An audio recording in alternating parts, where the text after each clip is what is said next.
मुसलमानों का राज होगा और हमारी बहन बेटियों की इज्जत हमारे सामने लूटी जाएगी। कोई भी इसमें दो राय नहीं है। वहाँ का जो मैंने वो देखा है, स्थिति का जायजा लिया है, वहाँ चारों तरफ से गोलियां बरस रही थी और कोई भी वहाँ प्रशासन का व्यक्ति मौजूद नहीं था। हमारी माताएं बहनें, अगर आध घंटे बाद हमने देखा था कि अंधेरा होने जा रहा था, हमारे सामने हमारा कत्लेआम होता और हमारी बहन बेटियों की इज्जत हमारे सामने लूट के और उनको कत्ल किया जाता। तो बाबूजी, वो लोग आप लोगों के मंदिर में आने के बाद उन्होंने फायरिंग की? पहाड़ पर वो लोग चढ़े हुए थे, हम नीचे थे मंदिर में। करीब 6000 बच्चे, लेडीज और हम बुजुर्ग थे उसके अंदर। वो चारों तरफ पहाड़ पर चढ़ने के बाद चारों तरफ से फायर हो रहा था।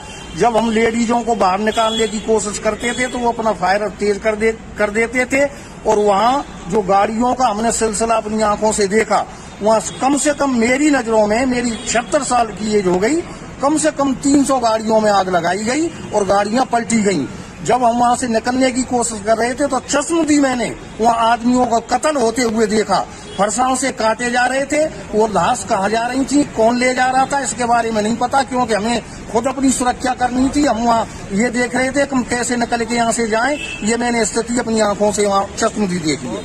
तो जैसे टीवी पर बता रहे हैं कि 1 या 2 लोग ही मरे हैं, तो आपके हिसाब से वहाँ पे कितने लोगों को ऐसा हताहत हुए हैं? मेरी नजरों में कम से कम बता रहा हूँ 50 आदमियों का कत्ल वहाँ हुआ है। और जो ये कह रहे हैं कि टीवी में एक भी वहाँ नहीं मिला है, तो मैं उनसे एक प्रश्न करना चाहता हूँ कि टीवी पे स्टेटमेंट देने वाले को क्या पता है क्या हुआ वहाँ मौजूद था, क्या उसने सरेआम वहाँ की स्थिति देखी? मैंने स्वयं वहाँ देखा, मेरी माताएं बहनों की किस तरह से वहाँ दुर्गति हो रही थी।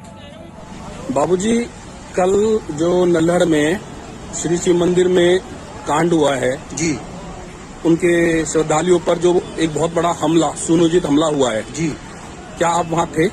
मैं वहाँ एट ए टाइम मौजूद था और पूरी वारदात मेरे सामने हुई थी। मैंने चश्मदीद अपनी आंखों से वहाँ के हालातों को देखा और देखने के बाद मैं इस नतीजे पे पहुंचा कि अगर प्रशासन इस बात पर अमल नहीं करेगा तो चंद दिन बाद मुसलमानों का राज होगा और हमारी बहन बेटियों की इज्जत हमारे सामने लूटी जाएगी। कोई भी इसमें दो राय नहीं है। वहाँ का जो मैंने वो देखा है, स्थिति का जायजा लिया है, वहाँ चारों तरफ से गोलियां बरस रही थी और कोई भी वहाँ प्रशासन का व्यक्ति मौजूद नहीं था। हमारी माताएं बहनें, अगर आध घंटे बाद हमने देखा था कि अंधेरा होने जा रहा था, हमारे सामने हमारा कत्लेआम होता और हमारी बहन बेटियों की इज्जत हमारे सामने लूट के और उनको कत्ल किया जाता। तो बाबूजी, वो लोग आप लोगों के मंदिर में आने के बाद उन्होंने फायरिंग की? पहाड़ पर वो लोग चढ़े हुए थे, हम नीचे थे मंदिर में। करीब 6000 बच्चे, लेडीज और हम बुजुर्ग थे उसके अंदर। वो चारों तरफ पहाड़ पर चढ़ने के बाद चारों तरफ से फायर हो रहा था। जब हम लेडीजों को बाहर निकालने की कोशिश करते थे तो वो अपना फायर तेज कर देते थे और वहाँ जो गाड़ियों का हमने सिलसिला अपनी आंखों से देखा, वहाँ कम से कम मेरी नजरों में, मेरी 76 साल की एज हो गई, कम से कम 300 गाड़ियों में आग लगाई गई और गाड़ियां पलटी गईं। जब हम वहां से निकलने की कोशिश कर रहे थे तो चश्मदीद मैंने वहाँ आदमियों का कत्ल होते हुए देखा। फरसाओं से काटे जा रहे थे, वो लाश कहाँ जा रही थी, कौन ले जा रहा था, इसके बारे में नहीं पता, क्योंकि हमें खुद अपनी सुरक्षा करनी थी। हम वहाँ ये देख रहे थे कि हम कैसे निकल के यहाँ से जाएं। ये मैंने स्थिति अपनी आंखों से वहाँ चश्मदीद देखी है।